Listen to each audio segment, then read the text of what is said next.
I thought I'd just help with some bills. I didn't expect to read my own erasure.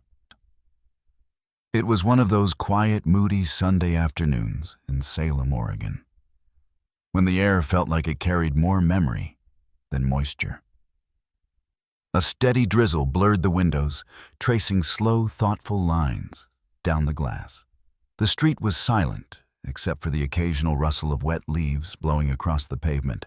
I pulled into my parents' driveway, the same one I'd driven into hundreds of times over the past decade, and turned off the engine. The rain tapped lightly on the windshield, like it too was waiting for something to be acknowledged.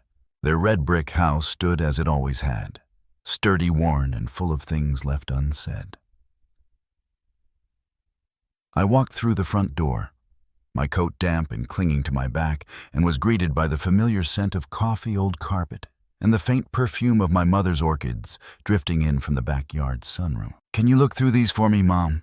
called out, barely glancing up as she handed me a stack of cluttered envelopes, bills and papers with highlighted due dates and scribbled notes in the margins.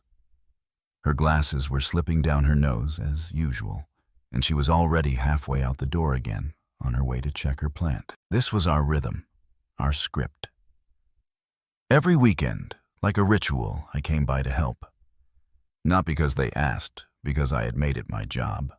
I checked their accounts, sorted their mail, reminded them of due dates, fixed their printer-refilled prescriptions, and sometimes just listened as they vented about the weather or Samantha's latest transition period. I didn't expect much, just decency, a bit of gratitude, maybe a place to belong, a seat at the table I'd been quietly holding together.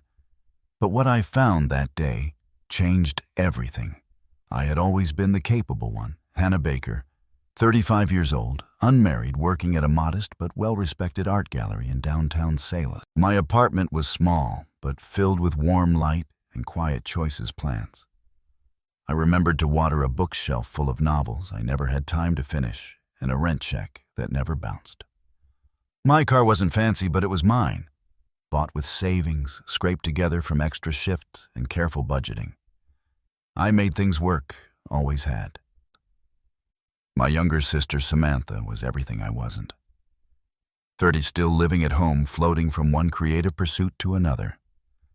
Last year, it was a podcast about astrology. Before that, it was photography. Before that, she'd wanted to start a clothing line. Nothing lasted more than a few months. She never had the money to fund her ideas, but somehow she always had just enough charm to get help when she needed it. And my parents? They never said it out loud, but the message was always clear.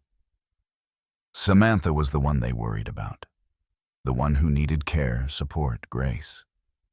I was the one who had it together, who didn't need the hand-holding.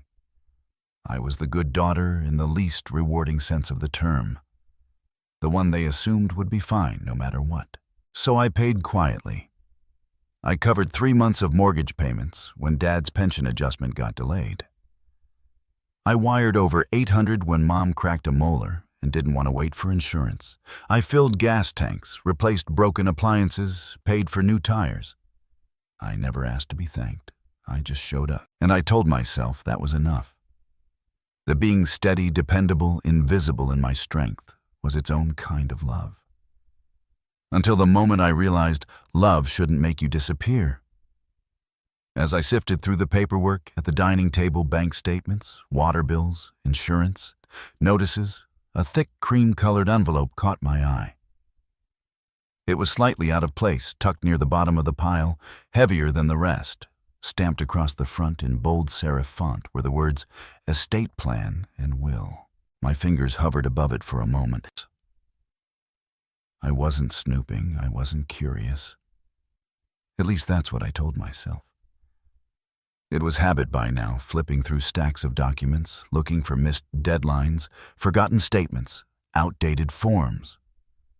I had been doing it for years, quietly, efficiently, like the family's unofficial administrator. But when I opened the envelope and began to scan the contents, something in my chest shifted. Page after page of legal language blurred together until I reached the section labeled Asset Distribution, My eyes paused. Reread. The house. The SUV. The joint savings account totaling just over $450,000. The small antique jewelry box my grandmother left behind. Every asset, every named possession was designated solely for Samantha. My name wasn't listed anywhere. Not once. Not in the margins. Not in a footnote. Just a single vague line, almost like an afterthought. We love both our daughters. I stared at it. At the sentence that reduced me to an honorable mention in the story I had helped fund. My throat tightened. My hands, still gripping the edge of the page, began to tremble ever so slightly. I wasn't even angry yet. I was stunned, hollowed. How do you process the knowledge that your sacrifices were never seen as worth recording? That every check sent in silence, every holiday missed because mom needed help with the heating system, every hour of your life given so freely, didn't even earn you a line in ink. It wasn't just the omission that hurt. It was the certainty, cold and legal, that I was never meant to matter. I stood up slowly, the will trembling between my fingers, like a leaf too stubborn to fall. The room felt colder, though the thermostat hadn't changed. Maybe it was the shift inside me. Something had cracked, not violently, but deeply. A moment later, I heard the back door creak open. My mother walked in from the garden, brushing flecks of dirt from her gloves, her sleeves rolled to the elbow. She looked peaceful, content in her routine, unaware of the emotional demolition unfolding in the next room. "Did you find the Verizon bill in there?" she asked, glancing toward the stack. I didn't answer her question. My voice found its way out low and quiet, like stepping onto a frozen lake, unsure if it would hold. "Is this real?" Her eyes fell to the envelope still clutched in my hand. The moment stretched. Something flickered across her face. Recognition, maybe, or regret. It was hard to tell. But her smile faded, and her shoulders subtly tightened. "Oh, Hannah." She started walking closer, tone soft. "It's just, well, we wanted your sister to feel secure." Secure, that word. It landed like a slap, as if I hadn't built their security brick by brick, payment by payment, as if security had only one face, and it wasn't mine. Before I could respond, Dad shuffled in from the living room, his chipped mug steaming in his hand. "You're doing fine, Hannah," he said, not even looking up. "Samantha's still figuring things out." I let out a breath, something between a laugh and a gasp. "She's 30, I said, meeting his eyes. "Still doesn't pay her own phone bill, but she gets everything." They said nothing. Not a word. My mom stepped forward and gently placed a hand over mine, as if that single motion could patch the void she'd torn open. "Don't overthink this," she whispered. I pulled my hand back slowly, and then as calmly as I could. I walked over to the table and placed the will back where I found it, neatly with care. Like returning something that no longer belonged to me. "Thanks," I said. My voice clear now, sharper, for showing me where I stand. I picked up my coat from the hallway hook, moving as if through fog. Not the kind outside the windows of Salem, Oregon, thick with winter drizzle and the hush of gray skies, but the kind that wraps around you when the truth finally settles in your bones. No one asked where I was going. No one reached for my arm. No urgent footsteps followed me. No voice called out my name like in the movies, begging me to stay, or to at least understand. The silence in that house wasn't new. It had always lived there, just better hidden beneath grocery lists, polite smiles, and habitual weekends. The front door creaked as I opened it, then clicked shut behind me, with a soft but decisive sound, final unanswered. Outside, the air was cool and damp, and a faint mist curled around the front steps. I stood for a moment, looking back at the house I had once called home. The same house I had poured money into, worked late nights to preserve, patched and painted, cleaned and heated, thinking maybe foolishly that those acts meant something more than just maintenance. That they meant I belong. But the will said otherwise. As I walked to my car, every step felt both heavier and lighter. Heavier with clarity, lighter with release. I didn't cry. I didn't shake. I didn't rehearse what I should have said, or regret what I hadn't. My chest felt hollow, but not in a way that begged to be filled. More like a room finally cleared of clutter. I started the engine headlights, cutting through the fog. And as I pulled away, I realized something strange. I wasn't leaving in sorrow. I was simply done. And for the first time in years, that emptiness I felt, it didn't scare me. It felt like truth. They forgot me in writing, but remembered me when the bills came. 2 weeks had passed since I walked out of that house. There had been no calls, no messages, no apology, no acknowledgement of the will. The betrayal, or even my absence, nothing. It was as if I'd never been there at all. Never paid the bills, never repaired their roof, never shown up on the snowy nights with groceries and heating oil. And yet I kept breathing. Kept going to work at the downtown gallery, kept waking up brewing coffee, brushing my hair into a loose bun, and walking out the door like everything was fine. But at night, in the quiet of my little apartment, I could still feel it like a shadow at the edge of my thoughts, the weight of being erased. On a chilly Wednesday morning, my phone buzzed as I zipped up my coat ready to head to work. It was a message from my father. "Hannah, mortgage is due this week. Can you send the payment by Friday?" No greeting, no apology, no context. Just a request, like nothing had happened, like I was still the family's walking ATM. I stood still for a long moment, staring at the screen. My hands didn't shake, my breath didn't catch, but something inside me cracked quietly and cleanly, like ice on a pond. They had left me out of the will, written me out of their future. And now they expected me to keep funding it. I didn't respond. Not immediately. I needed space between that message and whatever came next. I needed to choose my reaction, not let it rise from old wounds. The following evening, another message came, this time from my mother. "You shouldn't do this. We need to talk." I laughed out loud, bitter and dry. "Do what exactly?" "Stop paying for a home I no longer belong to. Question the silence they buried me under, or remind them that I was a daughter, not a direct deposit line." For years I'd told myself that doing the right thing, being dependable, kind, generous, would earn me a place I didn't expect a parade. Just inclusion. Just acknowledgement. Instead, I got a legal document that said, "Samantha gets everything," and a text that said, I still owed them more. I sat at my tiny kitchen table that night, staring at the threadbare placemat I'd kept since college. Everything in this apartment I'd bought with my own money. The second-hand couch, the bookshelves, the chipped blue mug.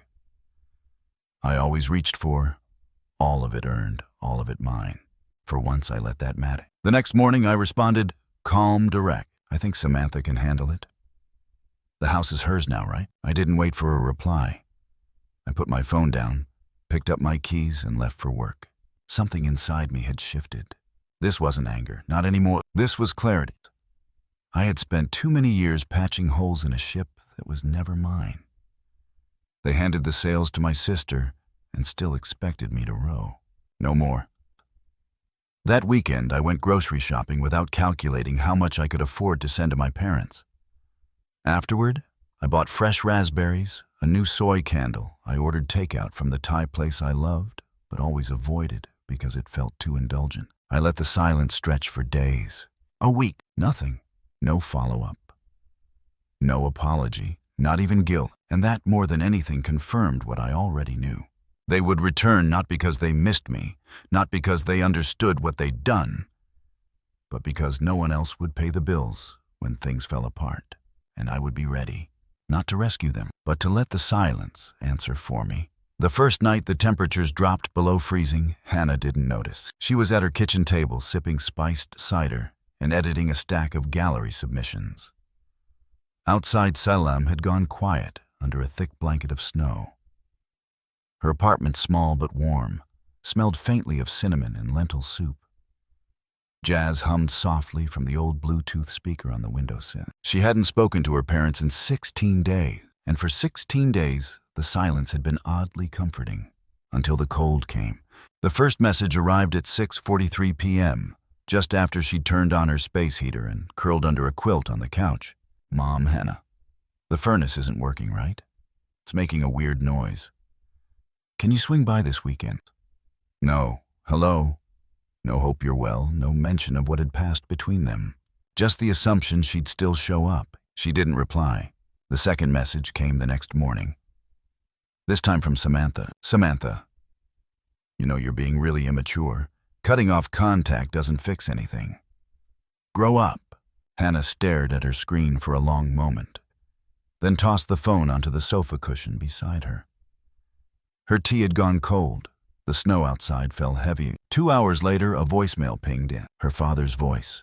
Hannah, it's Dad. Look, it's freezing in here. Can you call me back when you get this? Still no apology. Still no acknowledgement. Just a cold voice from a colder house. She didn't return the call. Instead, she went to work. At the gallery, the heat worked fine. Her co-workers chatted about holiday plans and secret Santa gifts. Hannah smiled when spoken to, nodded politely, but inside something heavy sat at the bottom of her chest.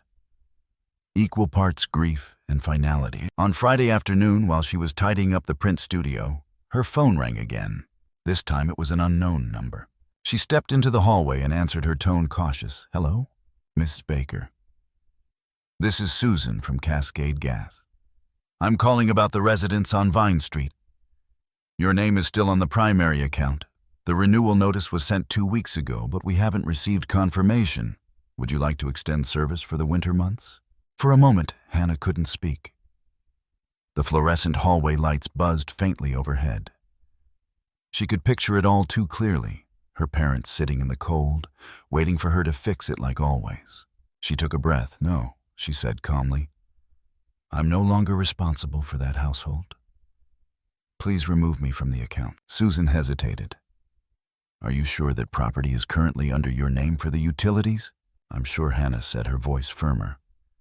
Send the paperwork for removal, thank you. She hung up and walked back to the studio, pulse steady. Her hands were shaking, but not from fear, from something new, from clarity.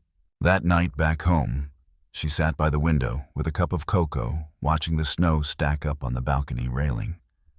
Her phone stayed quiet, but the quiet no longer felt like exile. It felt like space. The next morning, she received a single email. Subject RE. Your decision from Samantha Baker. You really mean it, don't you? You're letting us freeze? Mom cried all night. You're punishing them because of some paper. How childish can you be? Hannah closed the email without replying. She made eggs, cleaned her living room, and began painting again, her brushes long untouched since September. Later that day, she pulled out a notebook where for years she had written every detail. Her parents forgot account numbers, payment dates, appliance warranties, medication refills. It was her quiet archive of responsibility. She flipped through a few pages, paused, then closed the cover gently. She placed it in a storage bin and pushed it under the bed.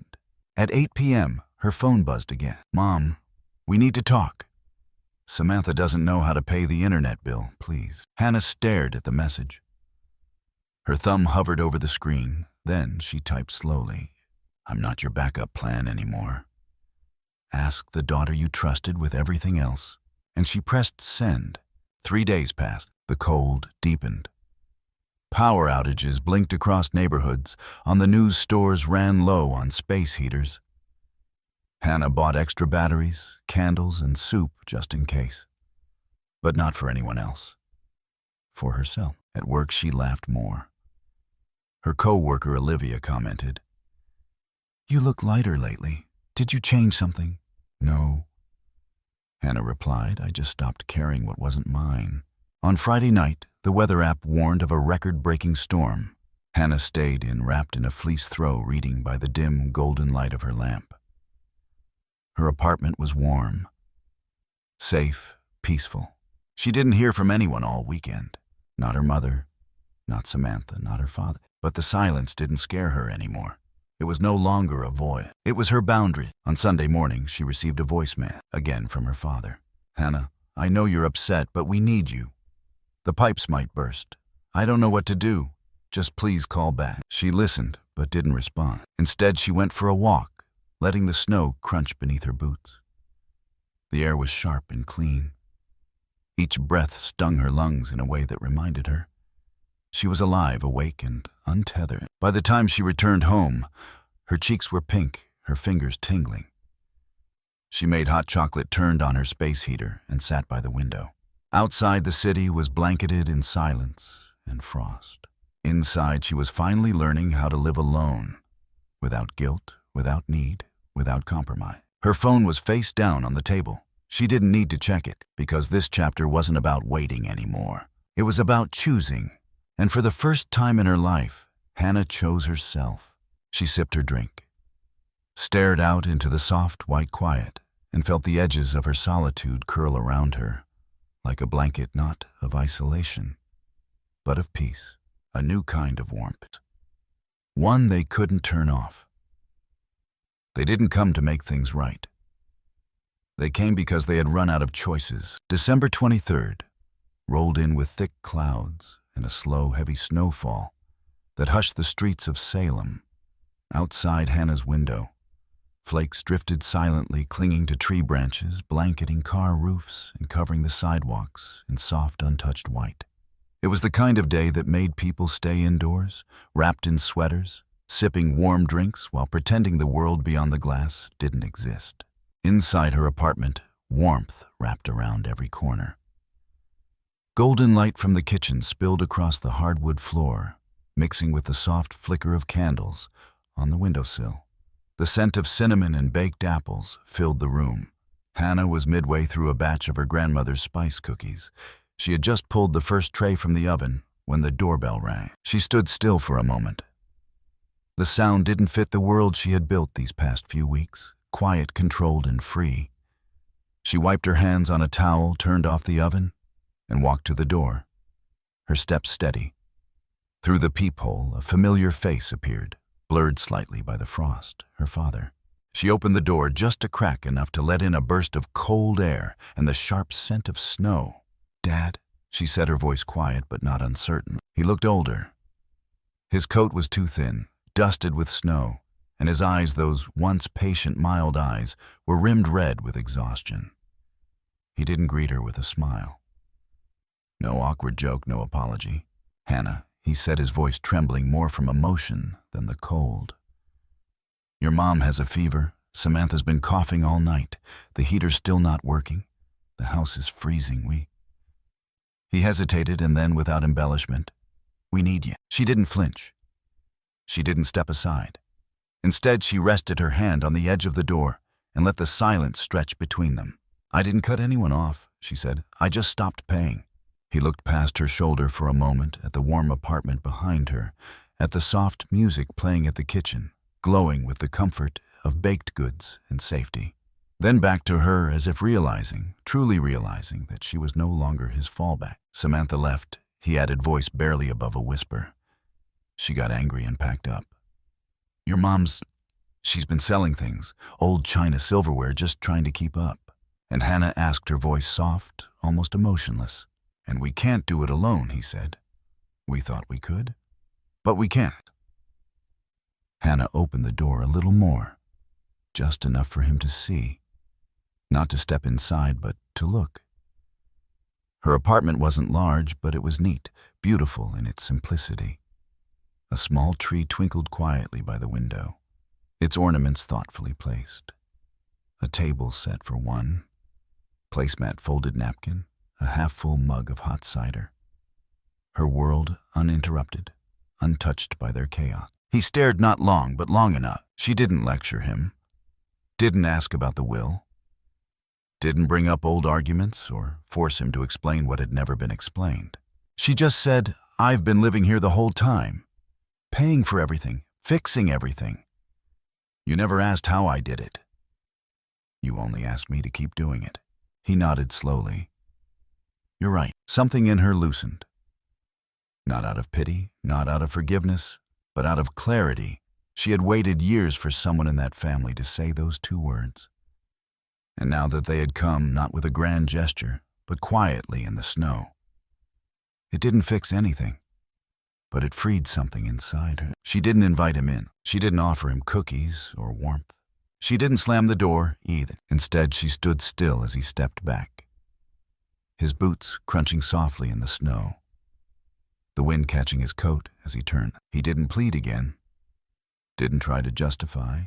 He just walked away. And when she finally closed the door, the click wasn't angry or sharp. It was final. Not out of spite, out of self-respect. She leaned against the door for a moment.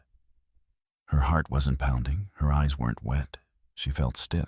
In the kitchen, the timer dinged, time to take out the second batch of cookies. She returned, slid the tray onto the cooling rack, and poured herself another mug of cider.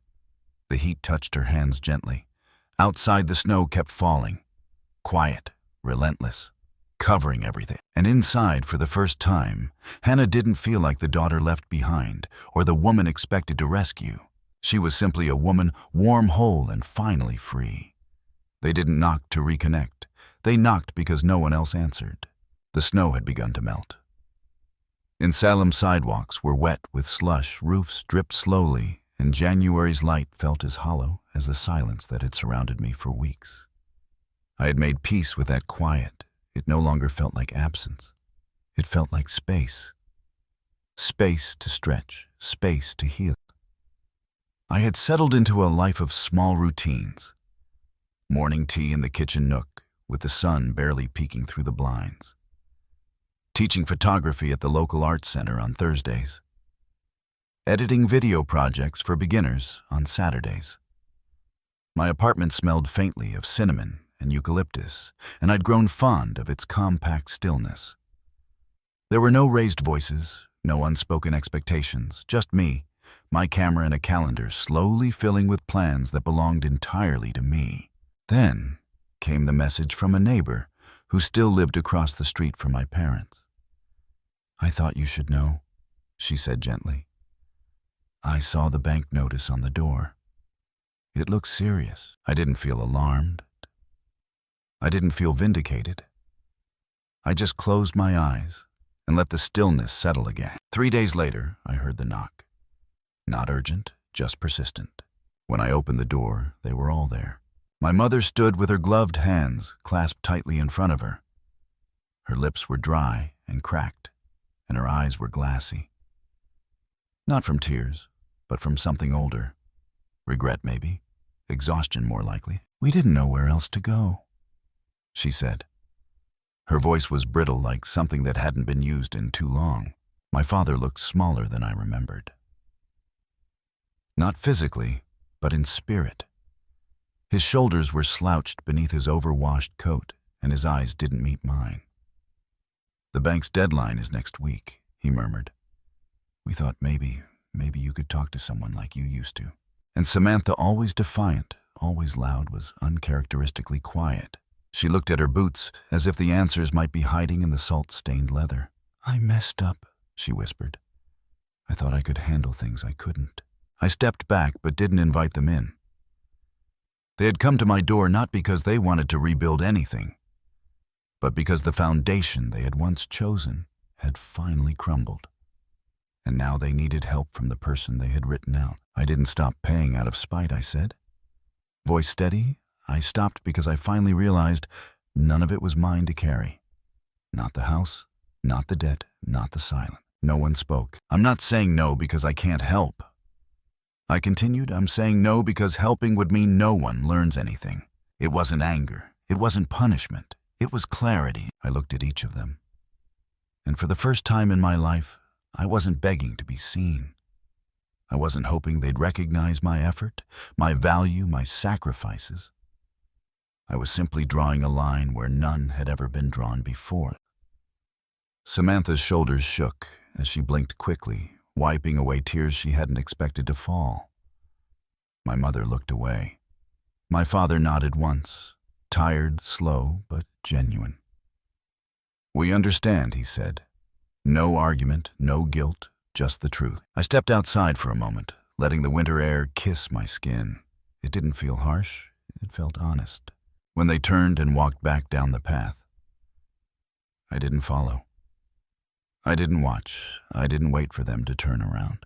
The door clicked shut behind me, and stayed that way.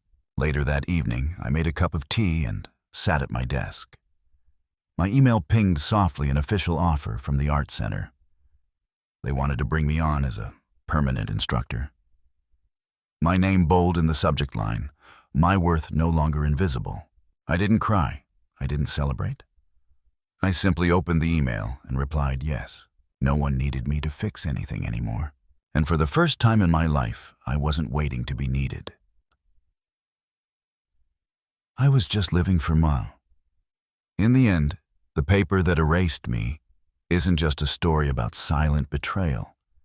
It's about awakening. Hannah didn't scream. She didn't retaliate.